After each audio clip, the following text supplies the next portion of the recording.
Первый день раскопок и первая находка – именной медальон защитника Сталинграда. Ожесточенные бои здесь шли в 1942-43 годах. Здесь же нашли пуговицы от шинели, части истлевшего химического карандаша, гильзы и нательный крест. Вышли с отряда, прошли балку, наткнулись на яму, которая не копана.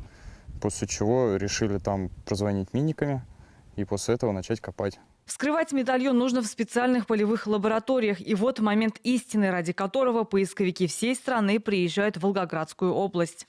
Прекрасно все читается. Михайлович, красноармеец. С 1942 года Иван Губарев считался пропавшим без вести. Прошли долгих 80 лет, и родственники узнали о судьбе своего героя. Внучка Мария Шереметова уже через 2 дня приехала на место гибели деда. Мария Николаевна.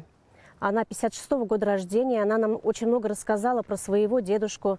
Она сказала, что у него было 5 детей. К сожалению, сейчас их в живых нет, но есть очень много внуков. И все несказанно рады, потому что они очень долго ждали этой вести. Внуки со всеми почестями похоронят своего героя на родине, в Ростовской области. И туда собираются поисковики. Мы с большой надеждой надеемся, что все-таки эта миссия состоится. Мы съездим и также с нашим отрядом поедем и похороним его. Вахта памяти длилась 2 недели. За время экспедиции нижнекамским поисковикам удалось поднять останки 13 красноармейцев. Со всеми воинскими почестями они будут погребены в Волгоградской области 23 августа. Именно этот день в 1942 стал самым трагичным в истории Сталинграда. Немецкие захватчики начали бомбить город.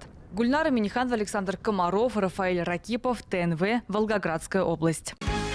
Закажи рекламу на ТНВ. Телефон в Казани 5 705 100.